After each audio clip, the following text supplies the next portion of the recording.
Okay, welcome to the first week. This is going to be defining terrorism, and what I'm going to do is talk a little bit about what terrorism is, a little bit about what it's not, compare it to some other forms of political violence like guerrilla warfare, and then I'm going to talk about some of the different types of terrorisms. And I say terrorisms plural for a specific reason, and I'll get into that as we go. Um, but it's important to understand that there isn't a single kind of terrorism. To think of terrorism as some sort of um, unique or common event is to ignore some of the important distinctions between different acts of terrorism. And so that's something that I want you to kind of keep in mind as we go through the definitions. So to begin, I want to take a very broad approach and talk about violence in general. And according to the criminal justice literature, there are three broad categories of violence. First is criminal violence, and this is violence for the sake of monetary gain. Examples of this would be somebody like Al Capone, organized crime in general, drug cartels, what are sometimes referred to as narco-terrorism. That's violence for the sake of monetary gain. Then you also have pathological violence. This is violence for seemingly non-rational motives. Serial killers tend to fall into this category. Crimes of passion, violence that doesn't really have a political or economic objective of any kind. Third are your acts of political violence. And this is the use or threatened use of violence or force to change change the political behavior of a group of people or a government. And it's within this category that terrorism falls. Now, keep in mind that political violence includes lots of forms of violence, as we'll get into. It includes guerrilla warfare, coups, assassinations. It also includes regular war between states. Another way to think about these three types of violence is you have your crooks, your crazies, and your crusaders. And so we're going to be, in this class, primarily talking, well, exclusively talking about crusaders. So to turn to a definition of terrorism, the first thing I'll say is that I'm not going to be able to give you a definition of terrorism. Hopefully you've all been able to recognize that there isn't an agreed upon definition, and that the best you can do really is kind of come up with your own definition, something that you're comfortable with, that you can defend. And that's actually something that might be on a final exam. I would ask you to define terrorism and justify the different aspects of your definition. And I'll talk about what some of those different elements are. But terrorism, one way to think about it is that terrorism can be either a type of political violence or a strategy, or it can also be a method of political violence or a tactic. And this is important because whether you're talking about terrorism or acts of terror that can be carried out by anybody is an important distinction. Another way to think about this is that terrorism is like any other word that ends in ism. It's a philosophy or an ideology, whether it's liberalism or communism or fascism. There's terrorism. And so if we think about terrorism in that sense, it's about those who use terrorism or those who use violence and subscribe to the point of view that intentionally killing civilians will bring about the desired change.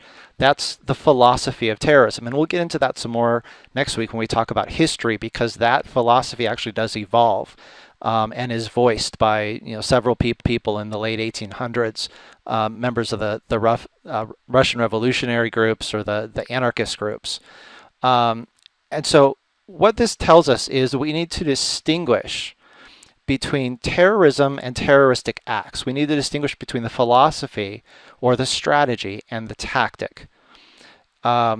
It's useful to understand that anybody can engage or use acts of terror. States can use it, teachers can use it, students can use it, children can use it. Anybody can use an act of terror. But if we're specifically talking about terrorism, there are some important distinctions that need to be made in a definition. For some people, it's not actions carried out by states. For other people, it has to be groups of people. rather than just a lone terrorist. And we'll get into some of this more as we go through this lecture. One of the things you probably saw in some of the readings was this statement, and maybe you've heard this before: one man's terrorist is another man's freedom fighter. And this is a useful phrase that I don't entirely agree with. On the one hand, it's accurate because it gets to the point that people disagree on what makes someone a terrorist and what makes certain behavior terrorism. But more problematic is the fact that the term is often used, the term terrorism is often used in a derogatory way to delegitimize the behavior of anyone with whom we disagree. Now, on the one hand, that's a problem, because what it means is that it's not one man's terrorist is another man's freedom fighter. What it means is that terrorism has become a biased political term, and it in some ways has lost meaning, which is why we can't define it very well. On the other hand, as Martha Crenshaw points out, there's really very few neutral terms in political science. And that's because it's a biased term, or because there are no clearly defined terms in political science, it doesn't mean we shouldn't still try to define it. The term itself has become sort of socially constructed to fit particular context. And well, let me take a step back. What I mean is that the term terror used to be about violence committed by the state against its people. This is where we get the term terror from the French Revolution. That definition has changed over time and now tends to mean more often violence by individuals against each other or against the state. And so that term has evolved and changed over time to fit our reality, or to fit the world in which we live. And so it's, for some people, a problem that we can't define terrorism very well, but I think it's more important that you understand the different important elements of terrorism and come up with your own definition. Few groups today, I think somebody mentioned this in the discussion board, few groups today accept the term or the label terrorist. Instead, they prefer group names or labels that reflect more of a traditional military sense. You've got the Irish Republican Army, the Japanese Red Army, the Popular Front for the Liberation of Palestine. But that wasn't always true. At the turn of the century, many of the Russian revolutionaries, anarchists, and nihilists embraced the term terrorist. It was synonymous with adventurer. And so it's only recently that the term terrorist has really taken on a derogatory connotation in the eyes of the terrorists. And so that's what I mean by it's socially constructed. It used to be kind of a positive term for the terrorists, and now it's something that they reject as a term. And part of that is the politicization of it, especially after 9/11, but that was going on even before 9/11. And so part of the problem with the definition is that the meaning has changed several times. The other problem is that there's just so many different definitions, consensus may be forever impossible. The UN, the United Nations, for example, can't agree on a common definition. Different departments within the U.S. government have their own definitions, and we'll get into some of the differences of those. And academics certainly subscribe to different definitions. One scholar, a guy by the name of Alex Schmidt, found in his analysis of scholarly works, newspaper articles, and public speeches that there are about at least 109 different uses of the term terrorism. However, he did find that there are 4 commonly agreed upon elements to most definitions. The first is that it must be politically motivated. And what this does is this omits criminal and pathological violence. It means that we're only talking about political violence. So John Hinckley's assassination attempt on Ronald Reagan is not terrorism because his motive was to get Jodie Foster's attention. To get a celebrity's attention or focus. And so it's important to point out here that the term political is often used in a very broad way. And when political scientists use the term political, we often mean to include social, economic, and religious motivations. But political is sort of the baseline term that we use. So the first common element, or the first requirement of any definition, is there has to be a political motivation to the act. rather than pathological or criminal. Second is that there must be violence, or at minimum the threat of violence. Now there's some disagreement here about whether threats alone constitute terrorism, whether nonviolent acts themselves that threaten violence but aren't themselves violent. Some people argue that that's can create as much fear and terror as the violence itself. Other people tend to focus on just the violence. But that's, those things together make up another common element.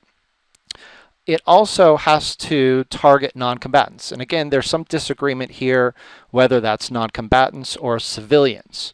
Non-combatants are defined by the United Nations as civilians or soldiers who are unprepared for combat. So if you define it strictly as civilians, you're talking about fewer numbers of acts.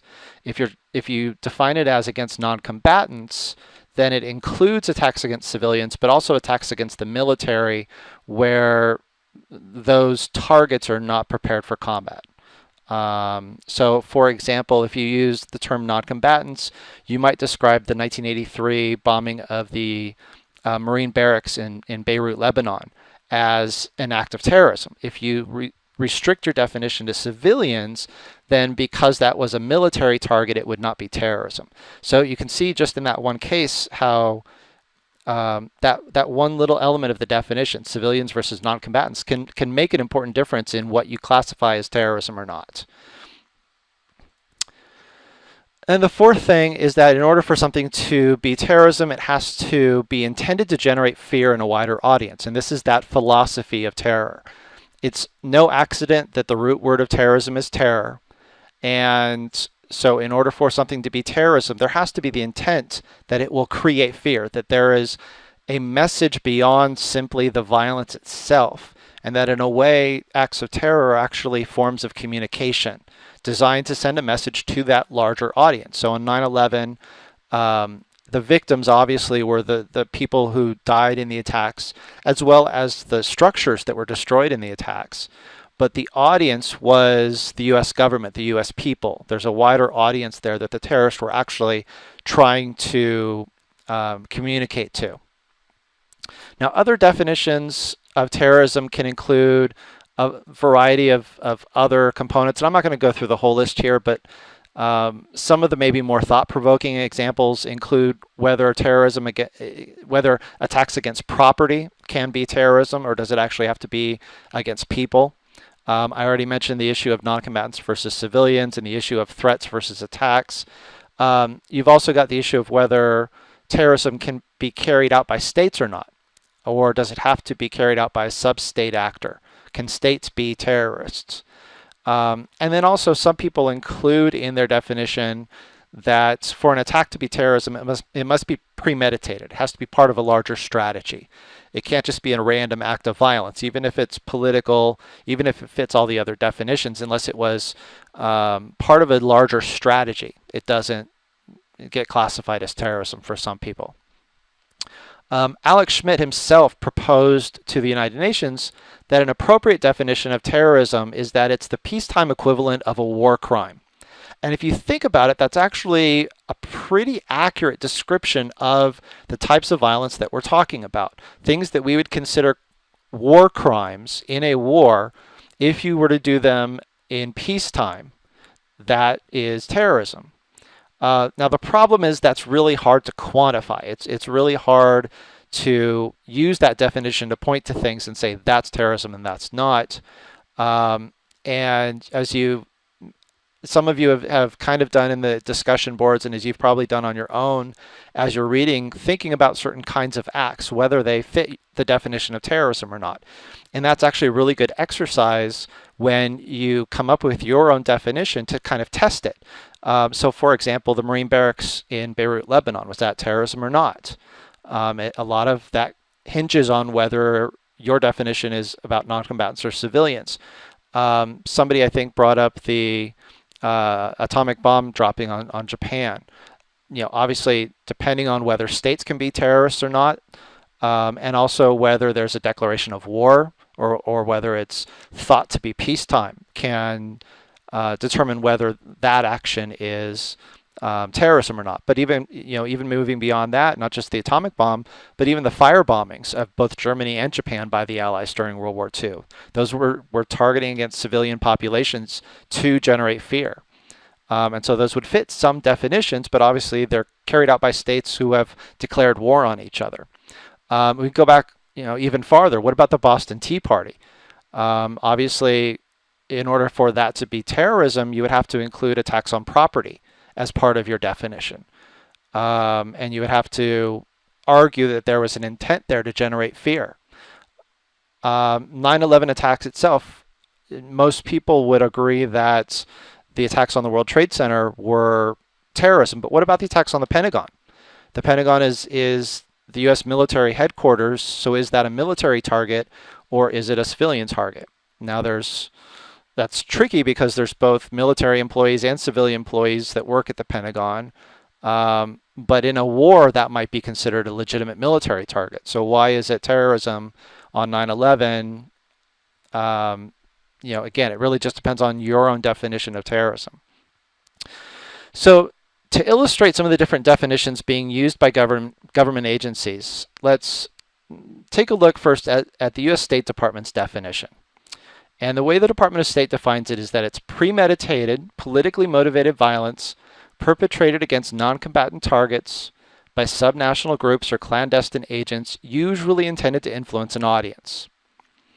The two most important elements of this definition are the fact that the State Department refers to non-combatants rather than just civilians.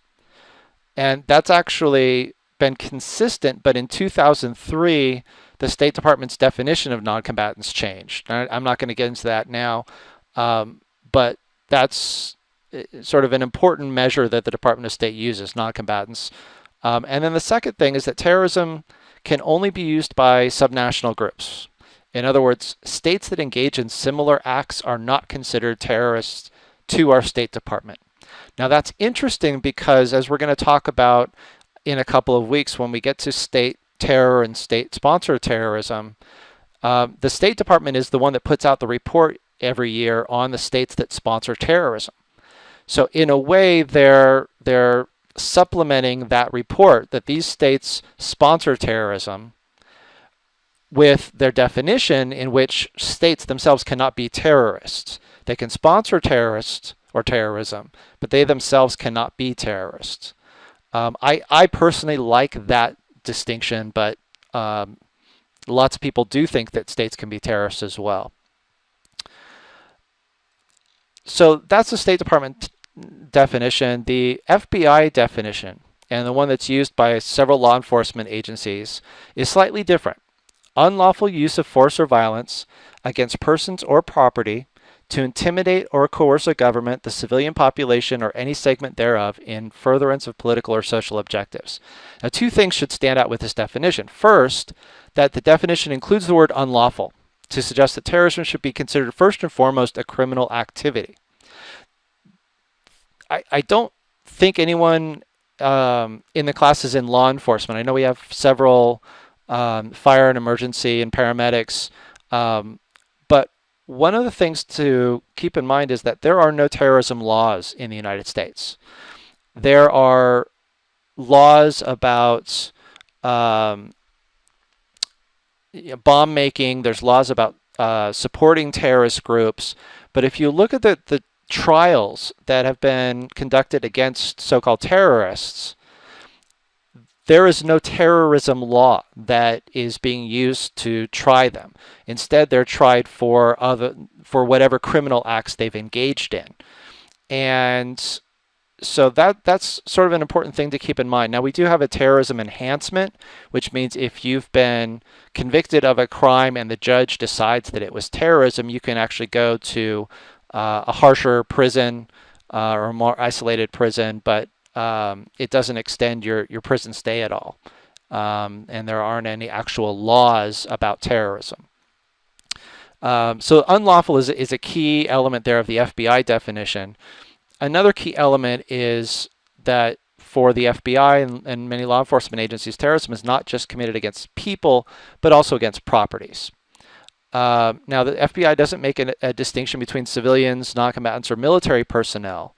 And so for them, terrorism can be against anyone or anything. What matters really the most for the law enforcement is the unlawful act itself and maybe the motivation. The Department of Defense defines terrorism as the calculated use of or threatened use of force or violence against individuals or property to coerce or intimidate governments or society, often to achieve political, religious, or ideological objectives. Clearly, the DoD definition sees terrorism more as an act of war than do any of the other definitions used by U.S. government agencies. Like the law enforcement definition, the Defense Department makes no mention of whether the attack is against civilians or non-combatants. And so that gives you an idea of some of the difference between those three main agencies in the U.S. that deal with terrorism. And they're not so far apart from each other, but there are important differences that would, if each agency were to count terrorist incidents, they would come up with different numbers because of their different definitions. Now, I mentioned the United Nations hasn't come up with its own definition of terrorism. There was a panel in 2004 that attempted a definition, but that definition has yet to be approved by the UN. And what the panel came up with is that terrorism is defined as any act intended to cause death or serious bodily harm to civilians or non-combatants with the purpose of intimidating a population or compelling a government or an international organization to do or abstain from doing any act. Part of the problem is that there are some member states of the UN that refuse to accept any definition of terrorism that identifies groups fighting for liberation to be labeled as terrorist. For example, the Palestinians. Other members of the UN want a definition of terrorism to include state actions, specifically those of Israel and the United States. So given the way that the UN Security Council is set up, the US and its allies have no intention of allowing a definition to be accepted that considers the US and Israel terrorists while excluding groups like Hamas and the Popular Front for the Liberation of Palestine from a definition. And so that's kind of why there's an impasse at the UN about definition. Now, what's interesting is that the UN has passed several resolutions against terrorism, against financing terrorism, and they use the term terrorism in those resolutions without ever having defined it. And so maybe that's part of why the UN hasn't done a very good job against terrorism or can't really do anything against terrorism. But that also is a fairly common problem that is not just plaguing the UN, that plagues every government, trying to come up with a definition. One of the questions is it really important to have a definition of terrorism? I would say in general, no. It does bring up issues when you have several different government agencies with their own definitions. From an academic point of view, I would love to have an agreed upon definition. The problem is that that's not going to happen. One of the nice things that has changed in the literature, and you'll maybe see this as we do more readings through the semester, is that a lot of the pre-9/11 research or publications on terrorism spent a good deal of the article or the book defining what terrorism was. We don't tend to do that anymore. Scholars have kind of moved on from this issue of not being able to define terrorism. Most scholars now just give their definition and move on, and they don't spend a third of their article justifying their definition. Because we've kind of all come to the conclusion that we're not going to get a common definition, so let's move on and try to figure out other ways to research what it is and how to deal with it. Now, I mentioned earlier, sort of in passing, that terrorism should also be considered kind of a form of communication. And I think that's a useful way to think about terrorism that a lot of people don't tend to remember or tend to think about. And so really what I was alluding to before is that terrorism is a form of communication that involves three separate actors. The first is the actor committing the violence, or the terrorist. Second are the victims of the violence, typically the people or property that directly suffer as a result of an attack.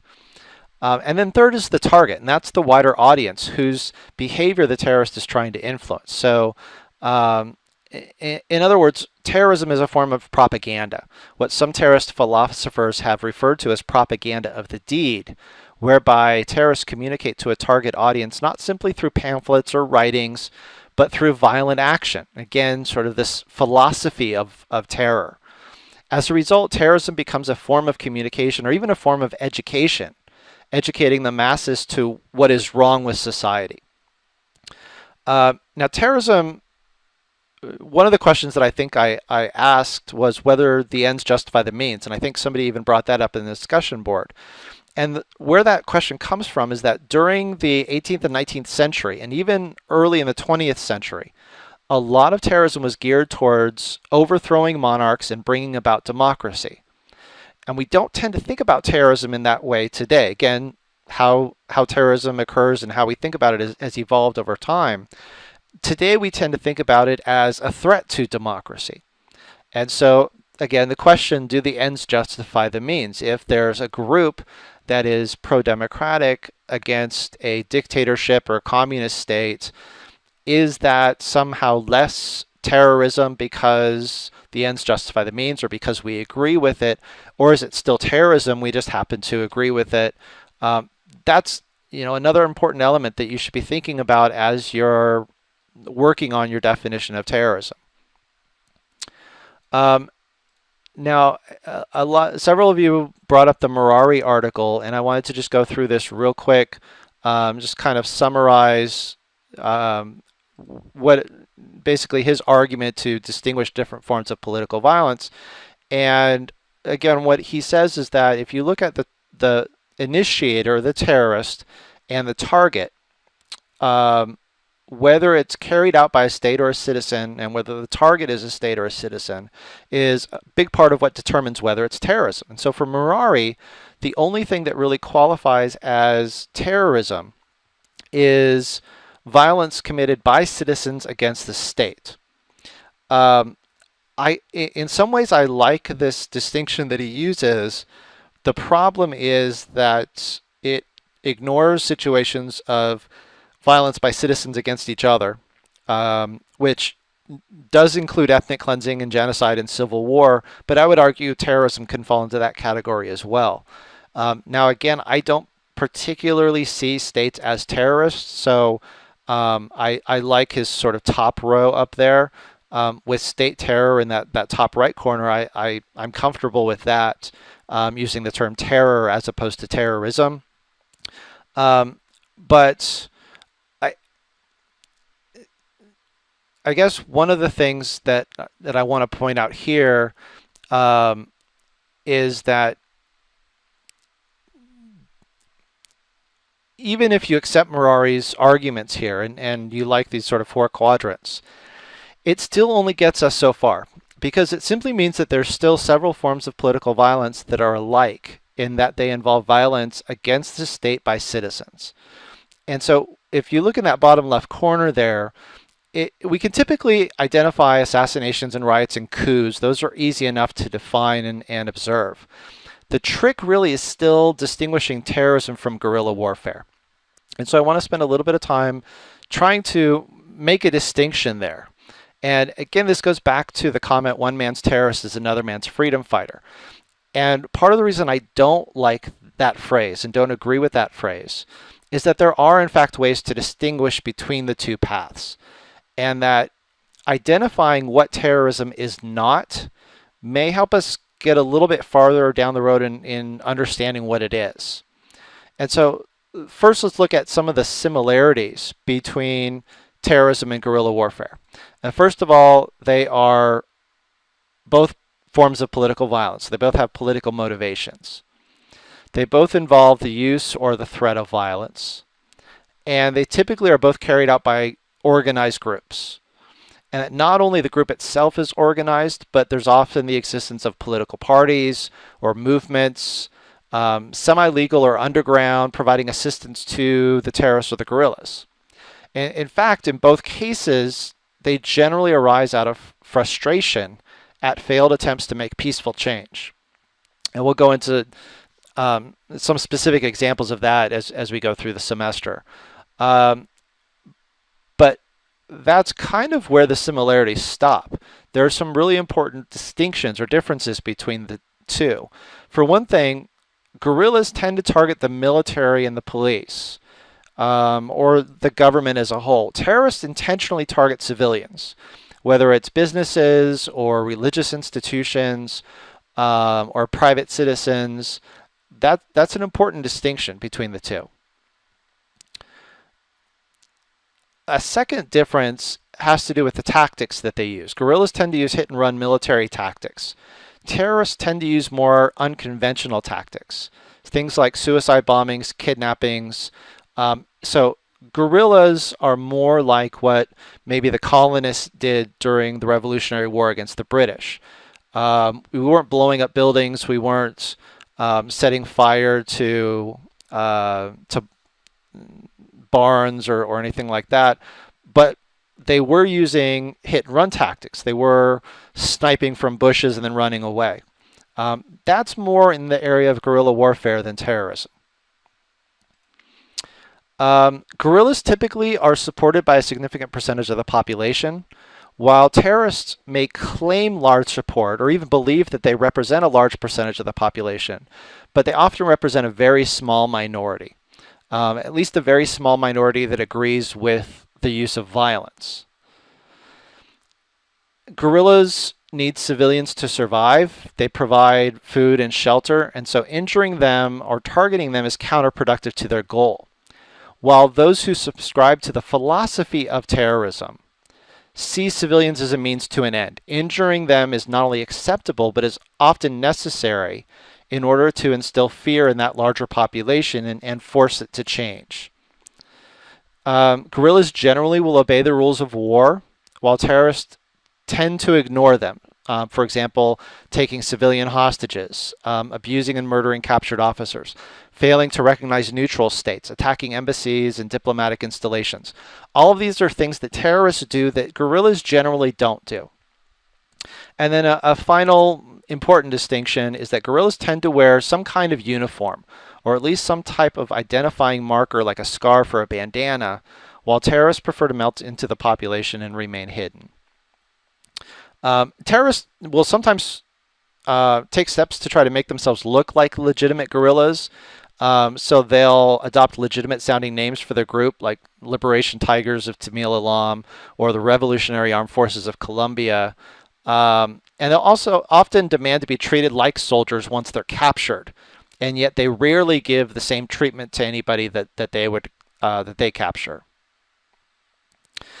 So now that we have hopefully kind of a baseline understanding of what terrorism is, even if we don't have a very good definition, hopefully you have kind of an understanding of what it is, how it fits into the larger category of political violence, and how it's distinct from its closest brother, guerrilla warfare. I want to spend a little bit of time talking about the different types of terrorisms.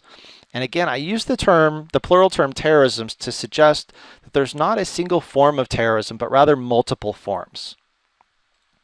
And one of the first forms of terrorism, although I kind of separate it from the others because it does involve the state, is what I call, instead of terrorism, state terror. This type of violence is the use of terrorism by a government, use of terroristic acts by a government against its own population. And I'll give you a couple examples. Probably the most commonly cited example of this is the Holocaust, carried out by Nazi Germany during World War II. Another example are the purges in Stalinist Russia. And then also a third example, which is probably less well known, didn't kill nearly as many people, but is a more contemporary example, is the death squads that operated in various parts of Latin America during the 1970s and 1980s. One example of which is Argentina's Dirty War, in which I believe there were about 30,000 people who disappeared, known as Los Desaparecidos.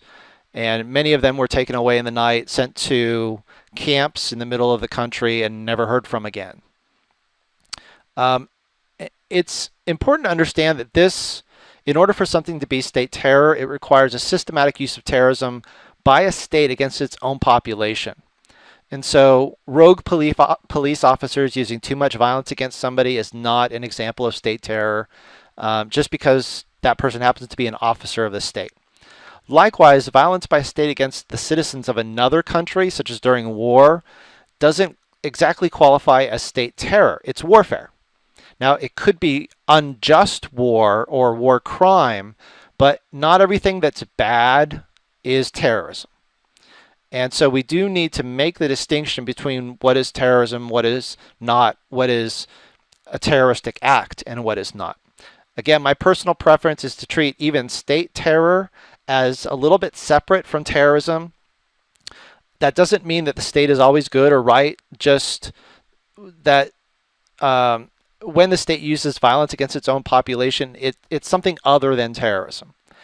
And so as a result, we're not going to spend a whole lot of additional time on this particular form of violence this semester.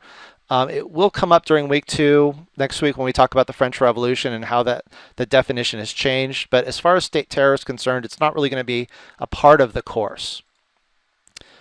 The second form of violence in which the state is involved, so we can kind of call this these two examples terror from above, is what's called state-sponsored terrorism. And this is when a government provides support to a terrorist group. Now, that sponsorship can include financial aid, training, providing a safe haven for a group, using diplomatic pouches to transport equipment or documents. All of these things qualify as sponsorship. Every year, the Department of State puts out a list of state sponsors, and in the most recent version, there are 4 states. And the states that are placed on this list are automatically sanctioned from the United States, both economically and diplomatically. And so it's important to recognize that this is a political list, not only because it's put out by the State Department, but also because the United States would not put states on the list unless it was willing to sever ties. So, for example, countries like Saudi Arabia are not on this list, even though you could make an argument that there is a great deal of sponsorship coming from Saudi Arabia. The 4 states that are on the most recent report are Iran, Syria, Cuba, and Sudan. Some of the questions that often arise about this list, Iraq was on the list before 2003, had been there almost every year during Saddam Hussein's reign, but was removed because of the overthrow of Saddam Hussein and the fact that the United States wanted to be able to trade with the new regime to help rebuild it. Libya was on this list as well, but was removed in June of 2006 because of several steps it took to reestablish ties with the international community. In October 2008, North Korea negotiated its way off the list. Venezuela was being considered for inclusion on the list in 2007, but never officially made it. And if you're cynical enough, you would say that despite some of the things that Venezuela has done, including sponsoring some groups operating in Colombia, the U.S. does still get some oil from Venezuela, and so it wouldn't be politically prudent to sanction that country. Another question sometimes arises about Afghanistan. Why was Afghanistan never on the list, especially under the Taliban, even though we knew that the Taliban was supporting Al-Qaeda? And it's because the Taliban was never recognized as the official government. So it was never actually considered a legitimate state under the Taliban. And so it couldn't be identified as a state sponsor. We're going to spend a whole class basically talking about state sponsorship of terrorism, or a whole week, including some of the reasons that states do it and why groups accept it or choose not to. And so I'm not going to go any farther with that today, but I do want to get into the final category, if you will, terror from below, or what's sometimes referred to as insurgent terrorism. And this is violence committed by a part of the population against its own government, against other groups, or against foreign governments or populations. And this is what is most commonly meant by terrorism when people talk about terrorism. And it's what we're going to spend most of the time talking about this semester. And within this category of insurgent terrorism, there are several subcategories, or what I refer to as motivations. And we're going to spend a whole week talking about each of these 5 motivations. And so I'm not going to spend a lot of time talking about them now. I'm going to go through very quickly, just identifying what they are. And these classifications, I think, are important because they help us identify what the goals are of certain groups. And it's sometimes difficult to identify these motivations, and groups often have more than one. Some may also hide their true motivation. But if we can identify a group's motivation, then that can help us understand more about not only what they're fighting for or what they're using violence to obtain, but also what kinds of behavior they're likely to use and how best to counter those groups. For instance, most believe that religious groups and reactionary groups are most likely to use weapons of mass destruction, while national separatist groups are least likely to use that weapon.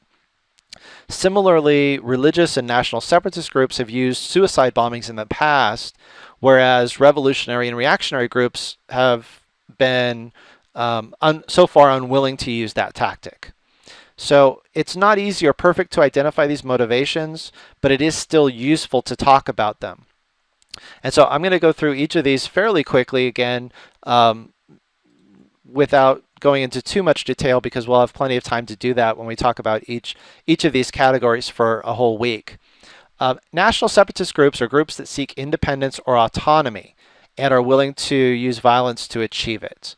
So some examples of movements or groups with this motivation are Irish nationalists, such as the Irish Republican Army and all of its offshoots, the Provisional IRA, the Real IRA, etc. Palestinian nationalists, such as the PLO and some of its offshoots, the Liberation Tigers of Tamil Islam, which is seeking a separate Tamil country in Sri Lanka, the Quebec Liberation Front, a group seeking Quebec's independence from Canada, and Euskadi Askatasuna, which is a Basque group seeking independence from Spain. A second category are revolutionary groups. These are groups that use terrorism to bring about societal change. Some authors refer to them as left-wing groups. I don't like that as well, because I don't think it's as accurate, because not all these groups are necessarily on the left side of the political spectrum. But either term is used in the literature. During the Cold War, these groups generally held Marxist-Leninist or socialist philosophies, which is why they're often referred to as left-wing groups. And these groups were frequently sponsored by the Soviet Union. But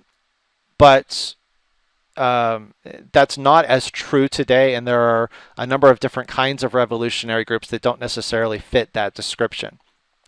Some of the groups that did operate during the Cold War and fall into this category are the Japanese Red Army, the Red Army faction. You'll notice Red Army in both of those as sort of a nod to the Soviet Red Army. The Weather Underground, which operated in the United States. Two groups in Peru, Shining Path and Tupac Amaru. Not surprisingly, we saw a pretty dramatic decline in revolutionary terrorism at the end of the Cold War.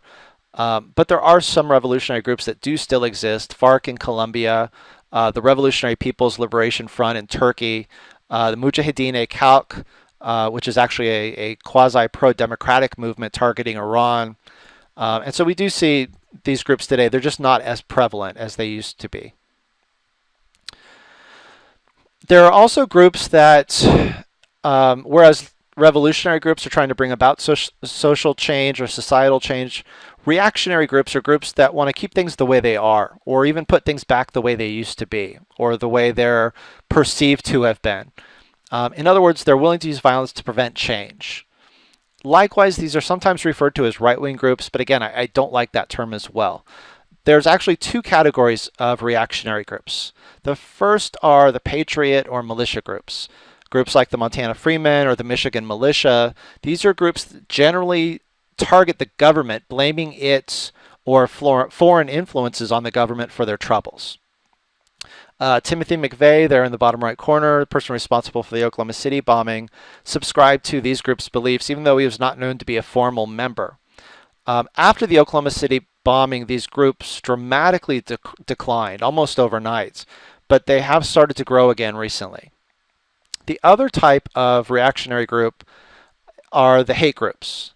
These are groups that specifically target minorities, foreigners, homosexuals, often blaming other groups in society for their problems or for perceived societal ills.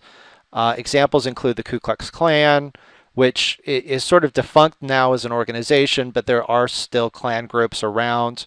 A non-U.S. example is the Afrikaner resistance movement, which was trying to bring back apartheid to South Africa. The AWB, we'll talk about them in more detail in a few weeks, is extremely fond of Hitler and the Nazis and often emulate them. The fourth category of insurgent terrorism is religiously motivated terrorism. These are groups that tend to justify their behavior along religious lines and are more likely to communicate to a higher being rather than some earthbound political audience. And some suggest that this feature makes religious groups the most dangerous of all terrorist groups because they're not constrained by political audiences or political costs. And so perhaps these are the groups most likely to use weapons of mass destruction. These also may be the groups that are least likely to take responsibility for acts or to declare that they were responsible, because that higher being doesn't need them to claim responsibility. The higher being knows that it doesn't have to be published in a newspaper. There's also two types or two categories of religious groups. The first are the traditional or fundamentalist groups. These are groups that take mainstream religions and alter them to fit their purposes. And examples of this come from all the major religions. From Islam, you've got Hezbollah, Islamic Jihad, Al-Qaeda. From Christianity, you've got the Lord's Resistance Army in Uganda and the Christian Identity Movement in the U.S., of which one specific group is the World Church of the Creator. And we'll talk about other types of religious groups in just a few weeks. Generally, these groups either want the government to officially adopt their religion, or they want to rid the country of non-believers. The other type of religious group are cult groups. These are groups that may come from a variety of religious traditions, but often subscribe to the belief that their leader is a god.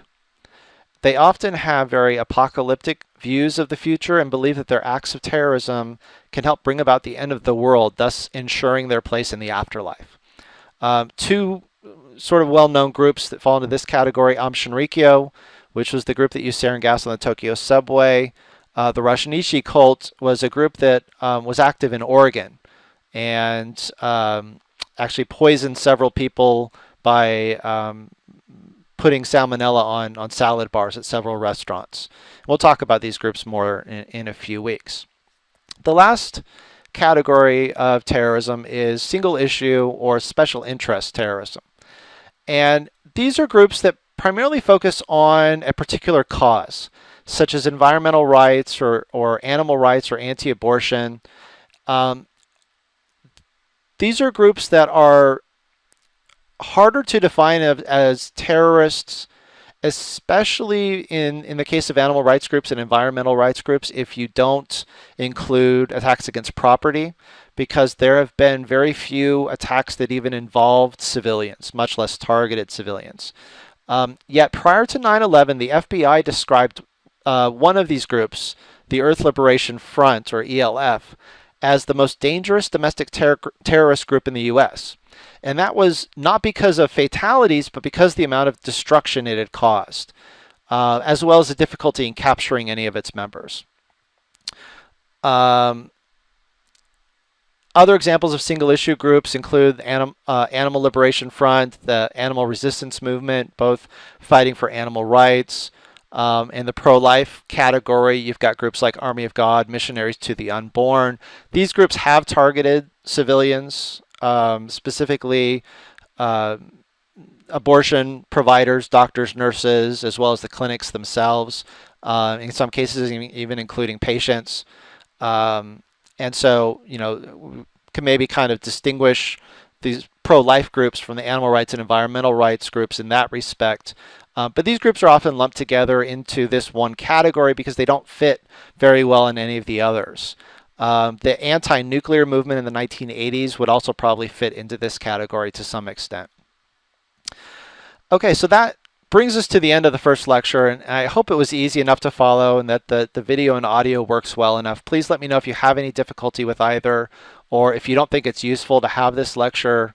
Obviously, I'm not going to spend my time if people aren't watching these or if it's not helpful in some way. But as long as people are getting something out of it, I'll keep doing this because it's less time than a lecture, an in-class lecture, but Obviously, it's dependent on you guys interacting with it in some respects. Um, so to recap, there's no agreed upon definition of terrorism, though there are some common elements of most definitions. And it's important to really understand the distinction between terrorism as a strategy and philosophy versus terroristic acts as the tactic. And in reality, there's no single form of terrorism, so it's actually more accurate to think of the topic as terrorisms, with each of these different kinds of insurgent terrorist categories as distinct forms of terrorism. And so I hope to get some feedback on this. Let me know what you guys think if you have any questions or thoughts about anything that I've said or that I've shown on the slides here. And I look forward to talking about history next time. Thanks.